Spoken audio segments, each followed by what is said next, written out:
Class 9-এর 5 নম্বর chapter রৈখিক সহসমীকরণ দুই চল বিশিষ্ট, যেটা দেখো লিনিয়ার সাইমালটেনিয়াস ইকুয়েশন, এই চ্যাপ্টারটা শুরু করব। তো প্রথমেই বলি, আমি তোমাদের যখন লেখচিত্র চ্যাপ্টার মানে 3 নম্বর চ্যাপ্টার করাচ্ছিলাম, সেখানে 6-এর দাগের অঙ্কগুলো করানোর আগে তোমাদের বলেছিলাম রৈখিক সহসমীকরণ বলতে কি বোঝায়, কারণ ওখানে আমাদের দরকার ছিল রৈখিক সহসমীকরণ প্রকাশ করতে বলেছিল, রৈখিক সহসমীকরণ আকারে লিখতে বলেছিল, একটা লেখা অঙ্ক থেকে রৈখিক সহসমীকরণ বের করতে বলেছিল। তো তোমরা যারা ওই ভিডিওটা দেখোনি তারা একটু দেখে নিও, ওখানে আমি ডেফিনেশনটা বলে দিয়েছিলাম। দেখো, দুই চল বিশিষ্ট রৈখিক সহসমীকরণ, ঠিক আছে। আমরা এই ভিডিওতে যেটা জানবো সেটা হচ্ছে এই রৈখিক সহসমীকরণের জেনারেল ফর্ম মানে সাধারণ রূপ কীরকম দেখতে হয়, তারপর বলবো রৈখিক সহসমীকরণের সাধারণ রূপগুলো, আর এই রৈখিক সহসমীকরণের সমাধান পদ্ধতি কীভাবে সমাধান করা যায় এবং সমাধানগুলো কখন কীরকম হতে পারে, সমাধানযোগ্য কখন, সমাধানযোগ্য নয় কখন, কটা সমাধান পাবো, সমাধানযোগ্য হলে কতগুলো সমাধান পাবো, এইসব বিষয়গুলো এই ভিডিওতে আলোচনা করব। এই ভিডিওর এই আলোচনাগুলো ছাড়া আমরা পরের অঙ্কগুলো করতে প্রবলেম ফেস করব, ঠিক আছে। তাই তোমরা এটা প্রথম থেকে শেষ পর্যন্ত মন দিয়ে ভালোভাবে দেখো।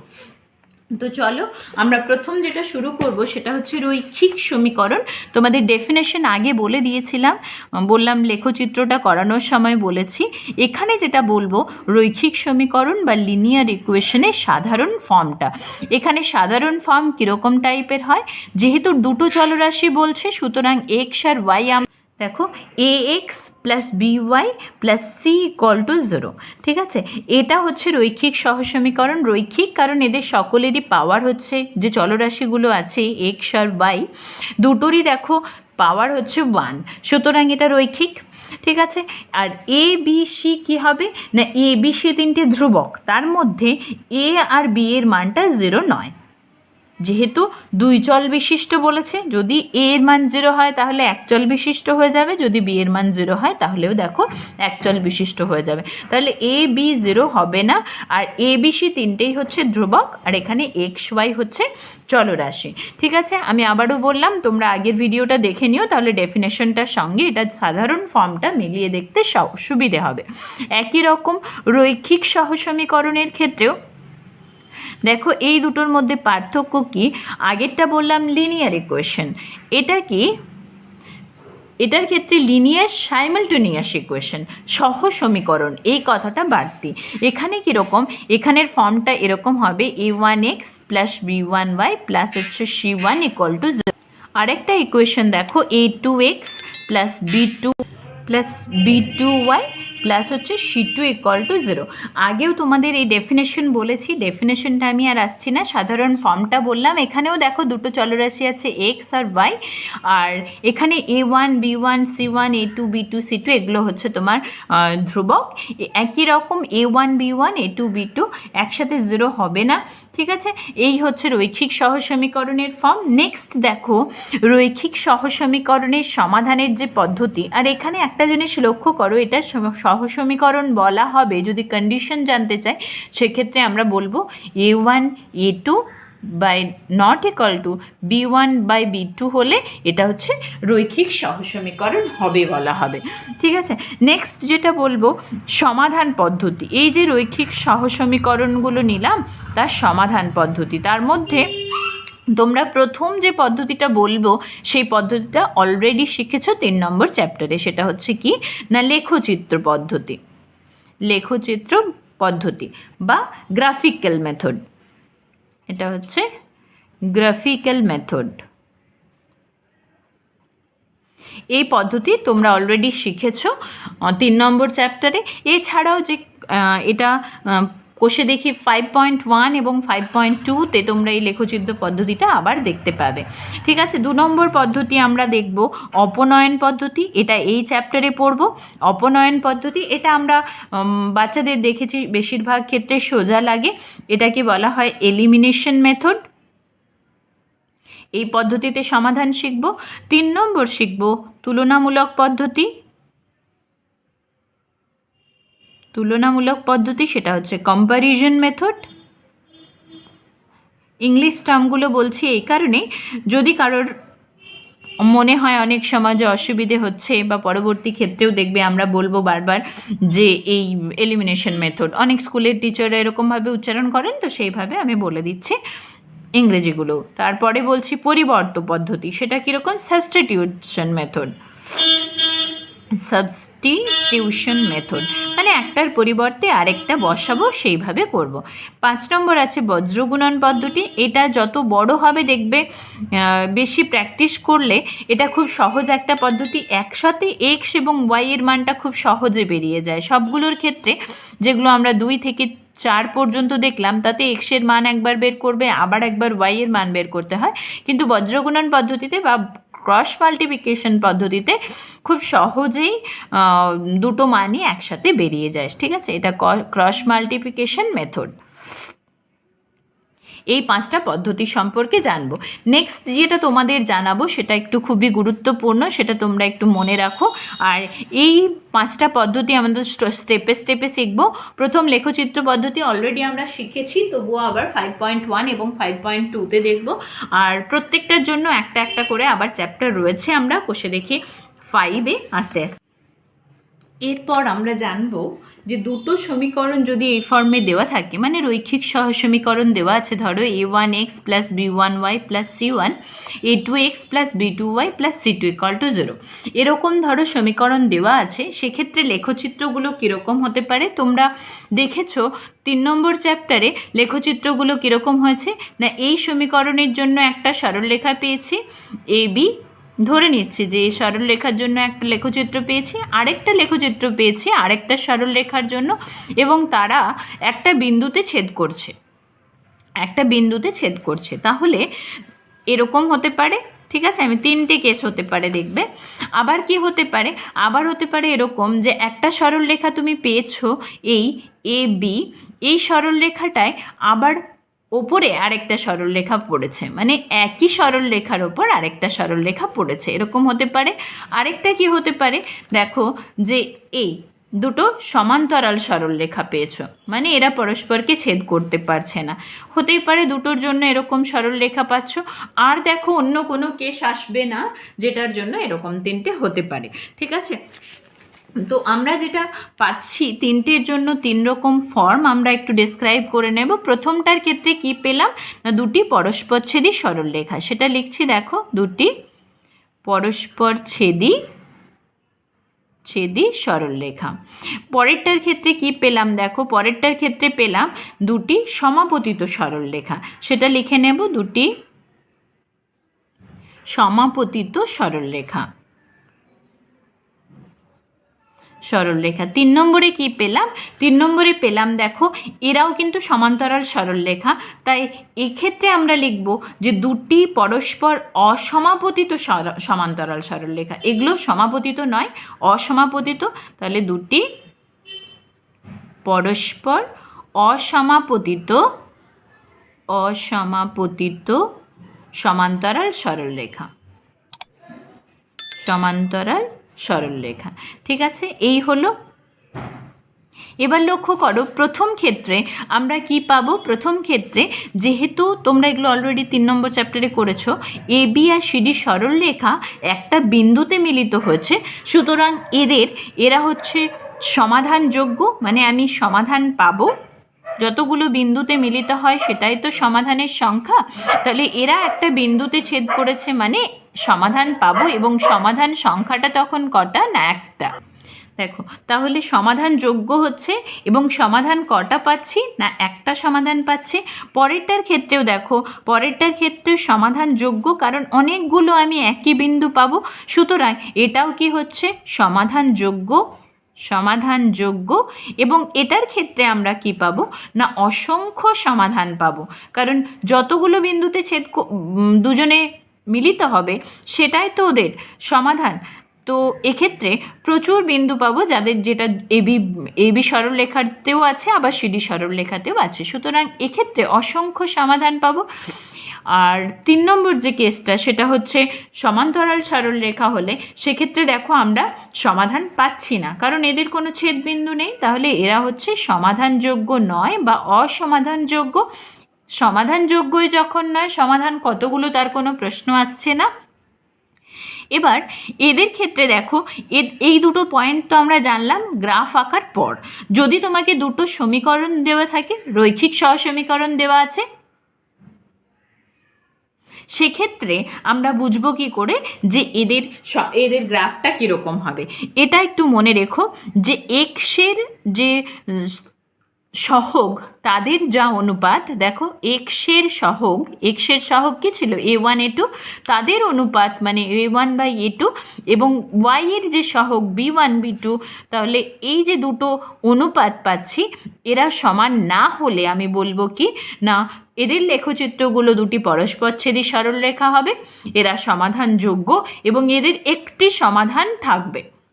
দেখো বললাম এই দুটো পয়েন্ট লেখচিত্র আঁকার পরে বুঝতে পারছি, কিন্তু এই পয়েন্টটা দিয়ে মানে এই সহসমীকরণ দেওয়া থাকলে এই পয়েন্টটা থেকে A1/A2 নট ইকুয়াল টু যদি B1/B2 হয়, আমরা এই দুটো ইজিলি বলতে পারছি।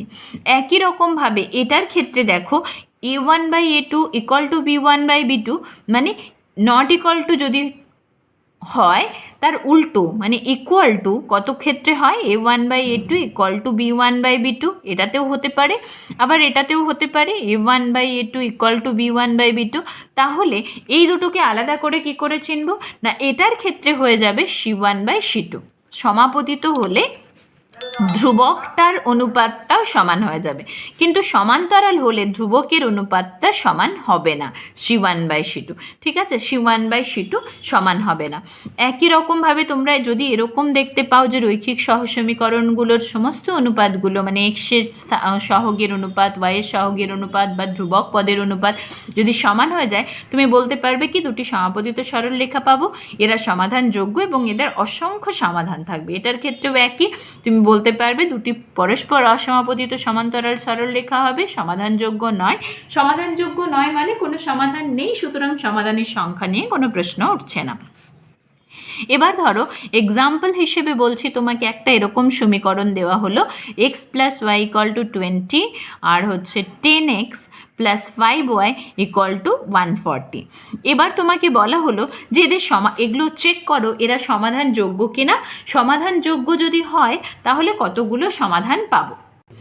তো সমাধানযোগ্য হলে কতগুলো সমাধান পাবো, সেক্ষেত্রে আমরা কি করব, এক্সের সহগগুলোর অনুপাত মানে 1/10, প্রথমটা কি ছিল 1 ছিল, তাহলে 1/10, আর ওয়াইয়ের সহগের অনুপাত দেখো এটা সমান হচ্ছে কি সমান হচ্ছে না, সমান না হলেই আমি এখানে চলে আসতে পারবো।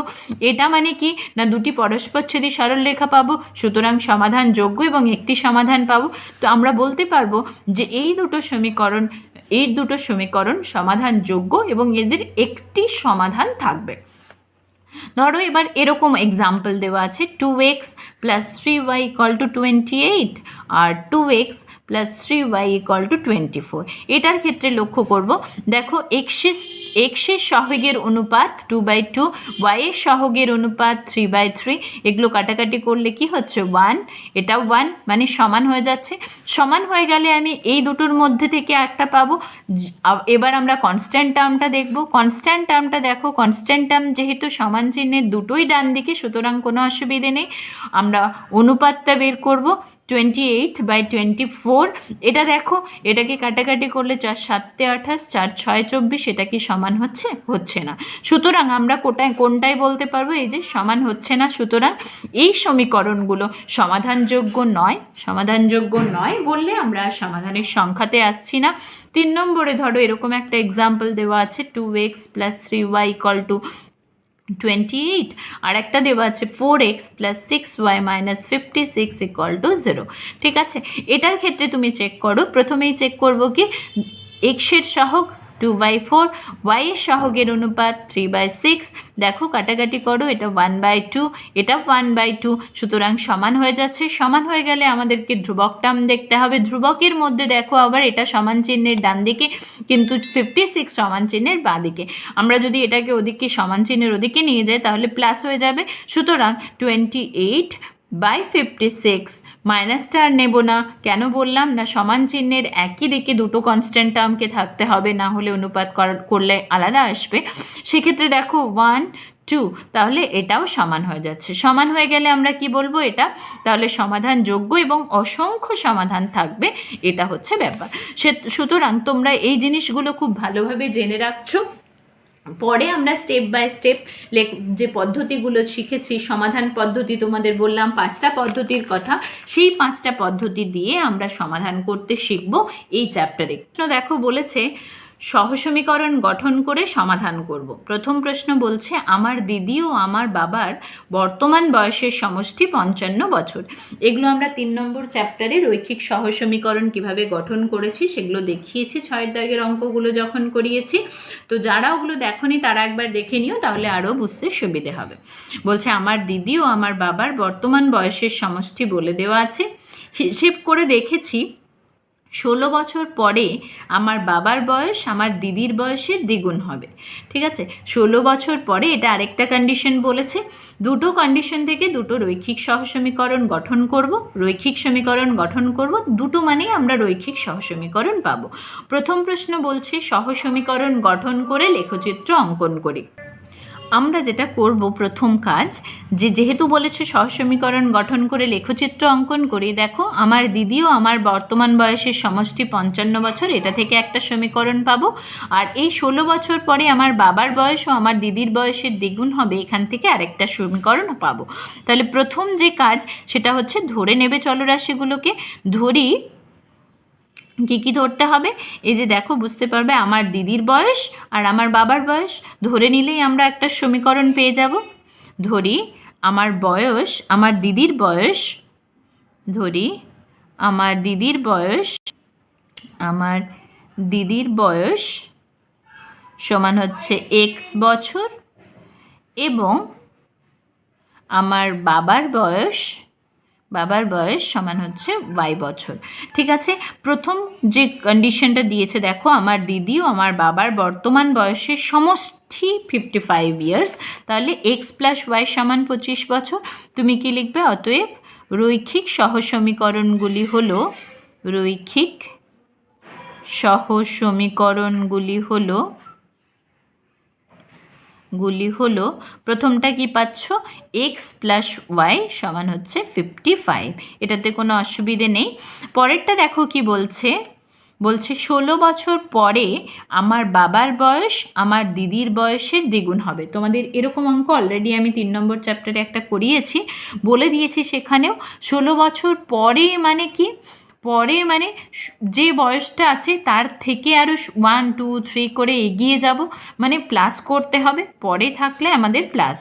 তাহলে বাবার বয়স তখন কত হবে, y প্লাস 15, y প্লাস 16, আর দিদির বয়স তখন কত হবে, x প্লাস 16। এবার কি বলেছে দেখো, 16 বছর পরে আমার বাবার বয়স মানে এটা সমান কি হবে, আমার দিদির বয়সের দ্বিগুণ হবে। তাহলে দিদির বয়স x প্লাস 6, তাহলে দিদির বয়সের দ্বিগুণ হবে। তাহলে তুমি দুটো সমীকরণ পেয়ে গেছো, একটা দুটো। তাহলে যে প্রথম প্রশ্ন বলেছিল প্রতিটি ক্ষেত্রে সহসমীকরণ গঠন করি, সেটা হয়ে গেল। বা এতে যে বলেছিল সহসমীকরণ গঠন করে লেখচিত্র অঙ্কন করি, গঠন করাটা হয়েছে, লেখচিত্র অঙ্কনটা এবার আমরা দেখব।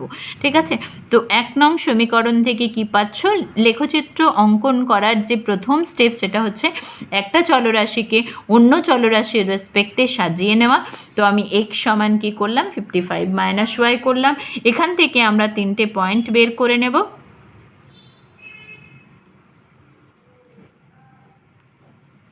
এক্স আর ওয়াই এর মানটা দেখো বসাচ্ছি।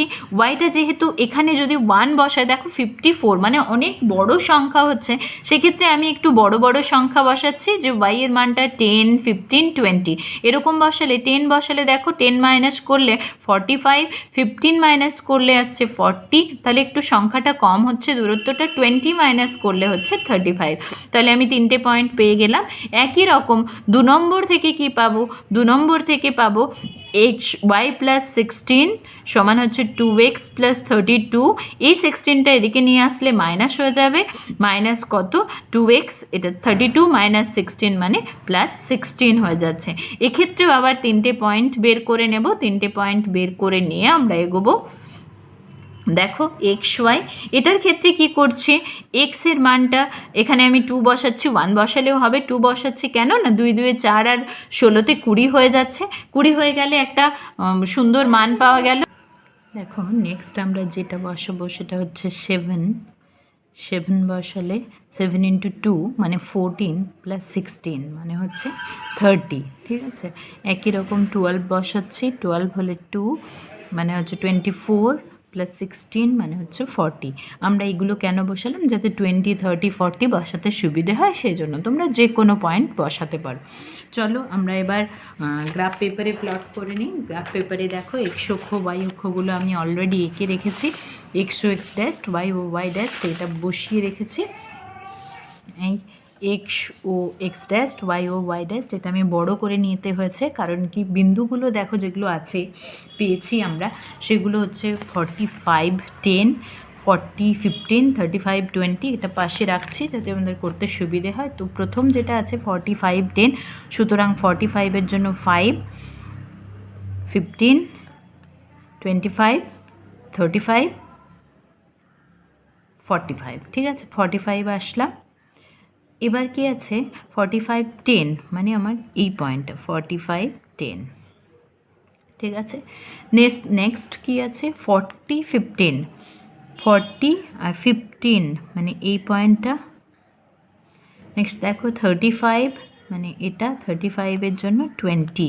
বিন্দুগুলো বসানো দেখো একটু ইজি হচ্ছে, যেহেতু আমরা 5-এর মাল্টিপল আকারে নিয়েছি, সুতরাং এই 3টে বিন্দুকে যোগ করে আমি বাড়িয়ে দেব। বাড়িয়ে দেওয়ার পর আরেকটা রেখাচিত্র এঁকে নেব, দেখব কীরকম হচ্ছে, কারণ আমার প্রথম যেটা কাজ সেটা হচ্ছে চেক করতে হবে যে সমাধানযোগ্য হচ্ছে কি না। সেই কারণে আমরা নেক্সটটা এঁকে দেখি, এটার নাম দিচ্ছি এ বি, ঠিক আছে। নেক্সট যেটা দেখে নিই সেটা আছে 220, 220 এক্সের 220 মানে 10, 20 মানে এখানে 220। নেক্সট পয়েন্ট দেখো 730, মানে 5 6 7, 7-এর পর 30, 10 20 30, তাহলে 730 এই পয়েন্ট। নেক্সট দেখো আছে 1240, 1240 মানে এখানে 10 12 40, 10 20 30 40, এই বিন্দুটা আমার হচ্ছে, ঠিক আছে, এই বিন্দুটা হচ্ছে আমার 1240। সুতরাং বিন্দুগুলো যোগ করব, যোগ করে দেখব কোন বিন্দুটাতে ওরা কাট করে। এটা হচ্ছে সিডি, দেখো এটা সিডি। তাহলে আমরা এই সরল রেখাটাকে আরও একটু বাড়িয়ে দেব, বাড়িয়ে দিয়ে দেখব কোন বিন্দুতে এটা কাট করছে। দেখো এটাকে বাড়িয়ে দিচ্ছি, এই সরল রেখাটাকে বাড়িয়ে দিলাম। বাড়িয়ে দেওয়ার পরে যে বিন্দুতে কাট করছে এই বিন্দুর স্থানাঙ্কটা আমি প্রথমে বের করে নেব, এটা পি বিন্দু দিয়ে দিচ্ছে। এই বিন্দুর স্থানাঙ্ক বের করতে হলে দেখো এটা কোথায় আসছে, এই বরাবর নিচের দিকে নামি এখানে, তাহলে এখানে 10 11 12 13, 13 হচ্ছে এক্সের স্থানাঙ্কটা, সুতরাং 13 ওপরের দিকে কত ঘর গেছি দেখো 10 10 20 30 40, তারপর 1 2 মানে 42, 13 42, এই হচ্ছে আমাদের পয়েন্ট 13 42, ঠিক আছে। এই হচ্ছে পয়েন্টটা, স্থানাঙ্কটা মানে ছেদবিন্দু স্থানাঙ্ক পি হচ্ছে 13 42। সমাধানটা দেখো কিভাবে লিখি। দেখো লেখাটা কিভাবে করব, লেখাটা তোমাদের লেখচিত্র যখন করিয়েছিলাম, মানে 3 নম্বর চ্যাপ্টার যখন করিয়েছিলাম তখন অলরেডি দেখিয়েছিলাম, তাই আমি এটা লিখে নিয়ে জাস্ট পড়ে দিচ্ছি কীরকম।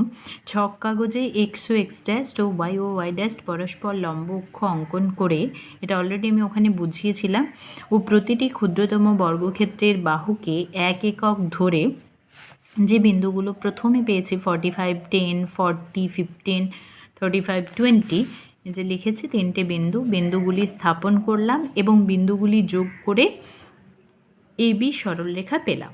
এই সরলরেখাটি 1 নং সমীকরণের লেখচিত্র। একইভাবে মানে এই যে যেটা লিখেছি, লম্ব অক্ষ এঁকেছি, ক্ষুদ্রতম বর্গক্ষেত্রের বাহুকে 1 একক ধরেছি, এই জন্য বলছি একইভাবে এই বিন্দুগুলো নেক্সট 220, 730, 1240 বিন্দুগুলি স্থাপন করে 2 নং সমীকরণের লেখচিত্র সিডি পেলাম। এটা আমাদের দেখো প্রথম যে প্রশ্নটা ছিল, সহজ সমীকরণ গঠন করে লেখচিত্র অঙ্কন করি। সুতরাং এই প্রশ্নের সলিউশন হলো। এবার বলেছে দেখো বিতে, লেখচিত্রের সাহায্যে দেখি সহজ সমীকরণ দুটির সাধারণ সমাধান পাওয়া যায় কিনা।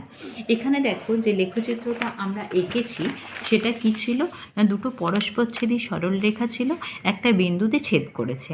আমি তোমাদের আগের ভিডিওতে দেখিয়েছি যে দুটো পরস্পরচ্ছেদী সরল রেখা যখন একটা বিন্দুতে ছেদ করে সেক্ষেত্রে সমাধান পাওয়া যায় এবং সমাধান সংখ্যা হয় একটাই, তাই তো? তাহলে বি এর প্রশ্নটার উত্তর আমরা কিভাবে লিখব? বি এর দাগের প্রশ্নের উত্তর দেখো, এ বি ও সিডি সরলরেখা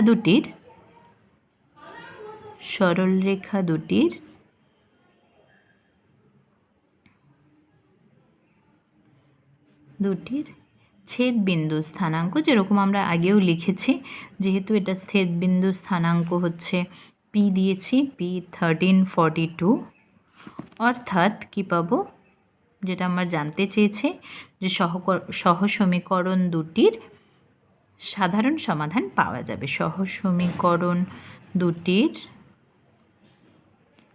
সাধারণ সমাধান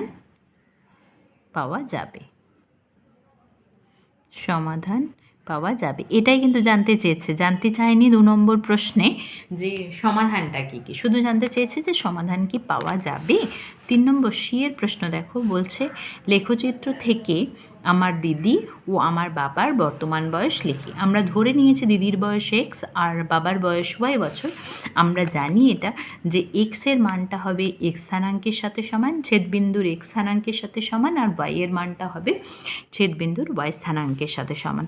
অতএব আমরা লিখতেই পারি, অতএব দিদির বর্তমান বয়স কত হবে? দিদিরটা এক্স বছর ধরেছিলাম, তাহলে এটা হবে 13 বছর, এবং বাবার বর্তমান বয়স ধরেছিলাম ওয়াই বছর, মানে 42 ইয়ার্স। ঠিক আছে, এই হলো আমাদের পুরো অঙ্ক। ঠিক আছে, তো অঙ্কটা দেখো একটু লেন্দি, কিন্তু অঙ্কটা সেই একই রকম 3 দাগের মানে চ্যাপ্টার 3তে আমরা যেরকম করেছি সেরকমই।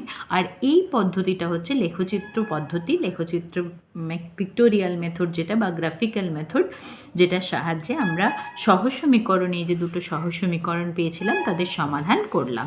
পরের প্রশ্নটা দেখো 2 দাগের প্রশ্ন। ওখানে বলছে মিতা যাদব কাকুর দোকান থেকে 42 টাকায় 3টি পেন ও 4টি পেন্সিল কিনেছে। তাহলে এটা আমার প্রথম ক্লু, যে প্রথম সমীকরণটা যেটা করব, 3টি পেন আর 4টি পেন্সিল কিনেছে। তাহলে তোমরা দুটো ভ্যারিয়েবল পেয়ে যাচ্ছ, একটি পেনের দাম ধরে নেবে, একটি পেন্সিলের দাম ধরে নেবে। ঠিক আছে, এক্স আর ওয়াই ধরে নিলে তাহলে 3x + 4y = হবে 42। একই রকমভাবে বলছে আমি বন্ধুদের দেওয়ার জন্য যাদব কাকুর দোকান থেকে একই মূল্যের 9টি পেন এবং 1 ডজন পেন্সিল 126 টাকায় কিনলাম। 9টি পেনের দাম তাহলে 9x, 1 ডজন মানে তোমরা জানো যে 12টি, সুতরাং 9x + 12y = তাহলে হবে 126। দুটো সমীকরণ পেয়ে যাবে। এইতে দেখো বলেছে একই রকম এর প্রশ্নটার আগের প্রশ্নটার মতো সহজ সমীকরণ গঠন করে লেখচিত্র অঙ্কন করি। 2 নম্বর প্রশ্ন, লেখচিত্রের সাহায্যে আরও দেখি যে সমীকরণ দুটি সাধারণ সমাধান পাওয়া যায় কিনা। 3 নম্বর প্রশ্ন, একটি পেন এবং একটি পেন্সিলের আলাদা আলাদা দাম কী হবে লেখচিত্র থেকে পাই কিনা লিখি। ঠিক আছে, চলো আমরা প্রথম যেটা করব সেটা হচ্ছে ধরে নেব, এক্স আর ওয়াইটাকে ধরে নেব। ধরি একটি পেনের দাম, ধরি লিখে কমা দেবে, একটি পেনের দাম হচ্ছে এক্স টাকা, এবং একটি পেন্সিলের দাম, একটি পেন্সিল ছিল তো, হ্যাঁ, একটি পেন্সিলের দাম সমান হচ্ছে y টাকা। ঠিক আছে, প্রথম শর্ত অনুযায়ী পেয়ে যাব। তাহলে রৈখিক সহজ সমীকরণগুলি হলো কারণ প্রথমেই আমাকে বলেছে সমীকরণ গঠন করা। সহসমীকরণগুলি হলো বা সহসমীকরণটি হলো, দেখো বলছে সহসমীকরণটি হলো, দেখো এখানে বলছে তিনটি পেন এবং 4টি পেন্সিল। তাহলে একটা পেনের দাম যদি x টাকা হয়, 3টি পেনের দাম 3x টাকা, 4টি পেন্সিল মানে 4y টাকা। সেইভাবে প্রথম শর্তটা হচ্ছে 3x plus 4y equal to 42। Next পরেরটাতে দেখো বলছে 1 নম্বর দিয়ে দিলাম, 9টা পেন বলেছে, 9টা পেন আর 1 ডজন পেন্সিল। 1 ডজন পেন্সিল, আর তোমরা জানো এখানে লিখে দেবে যেহেতু 1 ডজন সমান হচ্ছে 12টি। ঠিক আছে, তাহলে দুটো সমীকরণ পেয়ে গেলে মানে দুটো সমীকরণ থেকে আমরা বিন্দুগুলো নিয়ে নেব। যেহেতু বলেছে লেখচিত্র আঁকতে হবে, 1 নং থেকে পাই কি পাচ্ছি, আগে x এর মানটা বের করে নাও, 42 মাইনাস 4y ডিভাইডেড বাই 3। যারা পারবে না তারা আবার স্টেপ করবে। এবার এখান থেকে আমরা পয়েন্টগুলো বের করে নেব। যারা পারবে একবারেই করার চেষ্টা করবে, কারণ বড় অঙ্কের ক্ষেত্রে একটু শর্ট করতে হবে। দেখো যদি 0 দিয়ে দিই, 13 4 14, 42 ছিল, 13 14 42। ঠিক আছে, নেক্সট দেখো এখানে আমি কত দেব, 1 দিলে হচ্ছে না, 4 বাদ দিলে হচ্ছে না, 2 3 দিয়ে দাও, 3 দিলে তো সহজেই হয়ে যাচ্ছে, 12 হচ্ছে, 12টাকে 42 থেকে বাদ দাও, 30 মানে হচ্ছে 10। আর যেটা 6 দিয়ে দাও, 6 4 24, 24কে 42 থেকে বিয়োগ করলে 18, তাহলে 3 6 18। ঠিক আছে, এবার 2 নং থেকে পাই একই রকম x সমান বের করে নাও, 126 মাইনাস 12y ডিভাইডেড বাই 9। তাহলে এখানেও দেখো 0 দিয়ে হচ্ছে কিনা দেখে নাও আগে, y তে 0 বসালে 126 বাই হচ্ছে 9, 3 3 4 12, 3 2 6, 3 14 42। হ্যাঁ হচ্ছে, তাহলে 1 বসাও, 1 বসালে 12 থেকে বিয়োগ করলে 118, 114, 114কে হবে না, 2 বসাও, 2 বসালে 24, 12 2 24 থেকে বাদ দিলে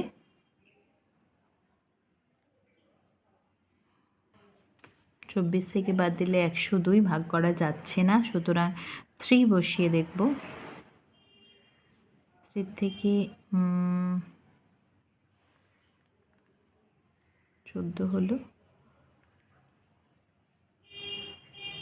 12 9 108, 9 যদি বসানো যায় দেখো, 12 9 108, 108 থেকে বিয়োগ করলে 126 মানে হচ্ছে 18 2। হ্যাঁ 9টা হচ্ছে। এবার আমরা -3 হলে 36, 36 হলে 162 বাই 9, তাহলে 3 3 6, 3 5 15, 3 4 12, 3 18 54। হ্যাঁ -3তে হচ্ছে 18। ঠিক আছে, এবার চলো এই বিন্দুগুলো বসাই। দেখো আমরা x অক্ষ y অক্ষ নিয়ে নিচ্ছি, x ড্যাশ আর এদিকে হচ্ছে y ও y ড্যাশ। এবার বিন্দুগুলো বসাবো। বিন্দুগুলোর প্রথমেই ছিল যেটা হচ্ছে 14 0, 14 0, 10 3 আর 6 6। 14 0 মানে আমরা যাব এদিকে 10, 14 0 মানে এই পয়েন্টটা 14 0। নেক্সট আছে 10 3, 10 3 এই পয়েন্ট। নেক্সট আছে 6 6 6 6। সুতরাং এই 3টে বিন্দুকে যোগ করে আমরা একটা সরলরেখা পাবো। দেখো কি সরলরেখা পাই, এটার নাম দিয়ে দেব AB। এই A আর B দুটো বিন্দুতে নাম দিয়ে দিচ্ছি। নেক্সট আছে দেখো, নেক্সট আরেকটা আছে 14 0, 2 9, 18 -3। 14 0 মানে আমরা অলরেডি পেয়েছি, 2 9 2 9 মানে এই বিন্দুটা। নেক্সট আছে -3 80, -3 18 মানে দেখো এখানে 10 15, এই পয়েন্টটা হচ্ছে 18। তাহলে এই 3টে বিন্দুকে যোগ করে একটু এগিয়ে দেব। আচ্ছা বিন্দুটা ছিল 18 -3, সুতরাং এই বিন্দুটা না, বিন্দুটা হচ্ছে 18 -3 মানে এদিক থেকে আমি 10 15 আর 18 মাইনাস 3 মানে এই বিন্দুটা হচ্ছে, ঠিক আছে। তো এই বিন্দুটা, তাহলে এটা আর এটা যোগ করছে, এই তিনটে বিন্দুকে যোগ করলে দেখো একই রেখাটায় পড়ে যাচ্ছে, এই রেখাটাতেই পড়ছে, তাই না। সুতরাং আমরা এই রেখাটাকে আরেকটু বাড়িয়ে দিয়ে এটার নাম দিয়ে দেব সিডি, ঠিক আছে। এই সরলরেখাটার নাম দিয়ে দেব সিডি, সি এবং ডি, ঠিক আছে। তো এই তিনটে নাম দিয়ে দেওয়ার পর দেখো পেলাম কি না, এ বি আর সিডি একই সরল রেখায় পতিত হয়েছে, মানে সমাপতিত হয়েছে। তিনটে কেস তোমাদের বলেছিলাম, সেখানেই তোমরা দেখেছো। লেখাটা আগের মতোই লিখবে, সেই লেখাটা আমি এখানে লিখে দিচ্ছি, তোমাদের পড়ে শোনা। দেখো লেখাটা আমি জাস্ট বলে দিচ্ছি, আগেও দেখেছো তাই আমি ওটা আর একটু করে দেখালাম না। চক কাগজে এক্স ও এক্স ড্যাস্ট ও ওয়াই ড্যাস্ট পরস্পর লম্ব অক্ষ অঙ্কন করে ও প্রতিটি ক্ষুদ্রতম বর্গক্ষেত্রের বাহুকে 1 একক ধরে যে প্রথম বিন্দুগুলো পেয়েছো 14, 0, 10, 3, 6 বিন্দুগুলি স্থাপন করলাম এবং বিন্দুগুলি যোগ করে এবি সরলরেখা পেলাম। এই সরলরেখাটি 1 নং সমীকরণের লেখচিত্র। একইভাবে যে সেকেন্ড বিন্দুগুলো 14, 0, 2, 9, 18 মাইনাস 3 বিন্দুগুলি স্থাপন করে 2 নং সমীকরণের লেখচিত্র সিডি পেলাম। তাহলে আমাদের লেখচিত্র কমপ্লিট। এটা তাহলে 1 নম্বর প্রশ্নের উত্তর হয়ে গেল। 1 নম্বর প্রশ্নে দেখো ছিল সহসমীকরণ গঠন করে লেখচিত্র অঙ্কন করি, এটা কমপ্লিট। 2 নম্বর প্রশ্ন বলছে লেখচিত্রের সাহায্যে আরও দেখি যে সমীকরণ দুটির সাধারণ সমাধান পাওয়া যায় কিনা। তাহলে আমরা দেখেছি কি যে বিয়ের প্রশ্নের উত্তর লিখব। দেখো দেখলাম যে এ বি আর সিডি দুটো সমান্তরাল, দুটো তোমার সমাপতিত হয়েছে, তাহলে সেটাই লিখে দিচ্ছি। এ বি ও সিডি সরলরেখা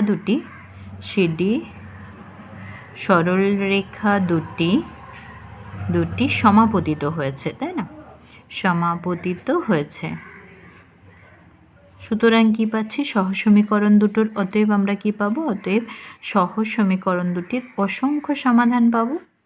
সহসমীকরণ দুটির অসংখ্য সমাধান পাবো, এগুলো আমি অলরেডি বুঝিয়েছি। অসংখ্য সমাধান পাবো, ঠিক আছে। এই হলো, তাহলে আমার 2-এর দাগের যে প্রশ্ন ছিল সেটার উত্তর কমপ্লিট হলো। 3-এর দাগে বলেছে একটি পেন ও একটি পেন্সিলের আলাদা আলাদা দাম কিভাবে লেখচিত্র থেকে পায় কিনা লিখে। কি হবে, লেখচিত্র থেকে পায় কিনা লিখে। দেখো যেহেতু লেখচিত্রের সমস্ত বিন্দুতে অসংখ্য সমাধান, যে বিন্দুটা বলবে সেটাই এখানে সমাধান, তাই না। সুতরাং এখান থেকে যে পেনের দাম কোন বিন্দুটাতে পড়েছে সেটা আমরা বলতে পারবো না। সুতরাং আমরা কি লিখব, যে লেখচিত্র থেকে একটি পেন আর একটি পেন্সিলের দাম নির্দিষ্ট করে পাওয়া যাবে না, পাওয়া সম্ভব নয়, ঠিক আছে। তাহলে কি লিখব, লেখচিত্র থেকে একটি পেন ও একটি পেন্সিলের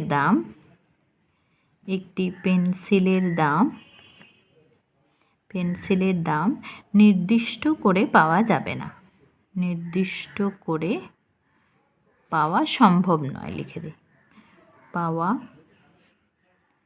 সম্ভব নয়, ঠিক আছে।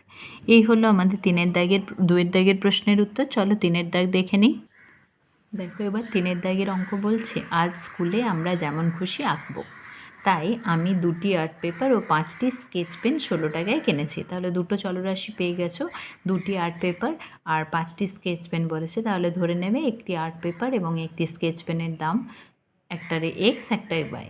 যদি এটা এক্স ধরো তাহলে 2টি আর্ট পেপারের দাম হবে 2x আর 5টি স্কেচ পেনের দাম হবে 5y। তাহলে 2x + 5y = 16 প্রথম সমীকরণ।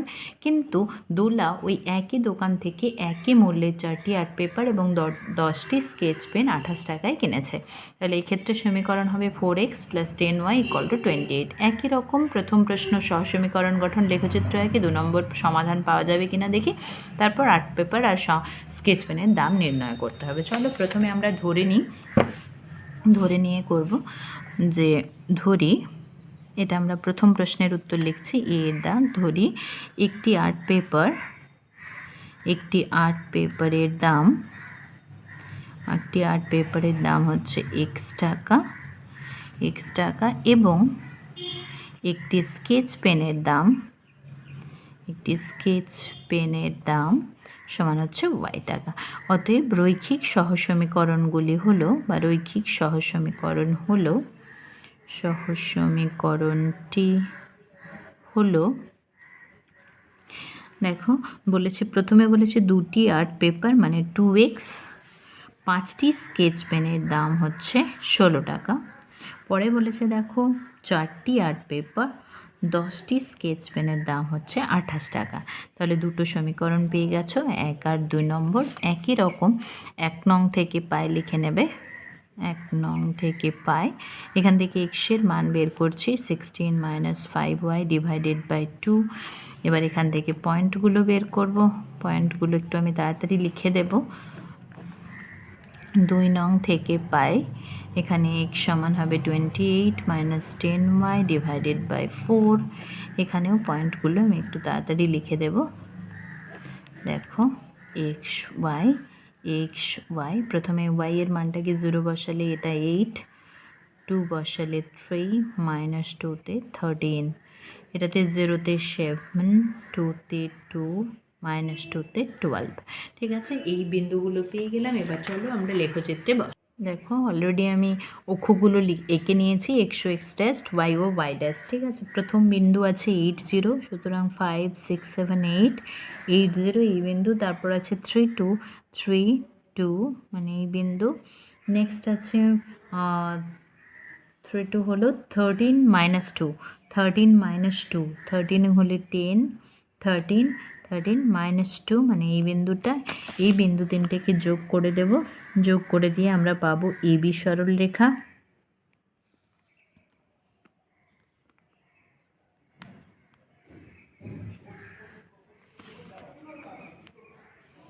দেখো এবি সরল রেখা পেয়ে গেছি। নেক্সট বিন্দুগুলো আছে 7 0 মানে এই বিন্দু 7 0। নেক্সট আছে 2 2 2 2 এই বিন্দুটা। ঠিক আছে, আর আছে 12 - 2, 12 - 2 এই বিন্দুটা।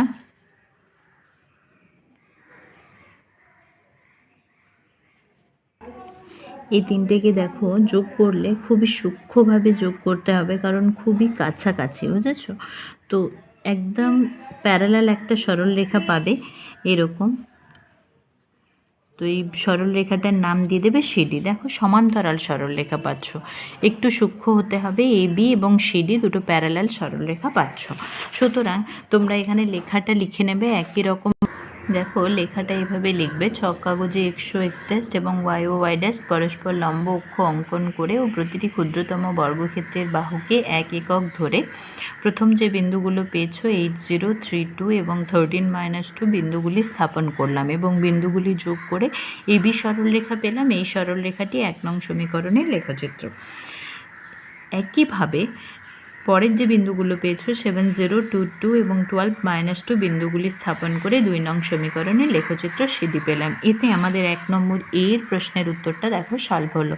বি এর প্রশ্নের উত্তর সমাধান পাবো কিনা সেটা লেখার জন্য তোমরা দেখেছো যে এ বি আর সিডি সরলরেখা দুটো পরস্পর সমান্তরাল সরলরেখা হয়ে, তো সেটা একটু লিখে নাও। এ বি ও সিডি দুটি সমান্তরাল সরলরেখা হয়, দুটি সমান্তরাল সরলরেখা হওয়ায় তারা পরস্পরকে ছেদ করবে না, পরস্পরকে ছেদ করবে না। ছেদ না করলে আমরা সমাধানও পাবো না, অতএব লিখব অতএব সমীকরণ দুটির কোনো সমাধান থাকবে না, সমীকরণ দুটির কোনো সমাধান থাকবে না। এটাই 2 নম্বর প্রশ্ন বলেছিল সমাধান থাকবে কি থাকবে না। তাহলে বি এর প্রশ্ন শেষ। সি এর প্রশ্ন, তাহলে সেক্ষেত্রে আমরা কি পাবো? সেক্ষেত্রে একটি আর্ট পেপারের দাম বা স্কেচ পেনের দাম পাওয়া যাবে না, সেটাই লিখে দেব। অতএব সেক্ষেত্রে একটি আর্ট পেপার ও একটি স্কেচ পেনের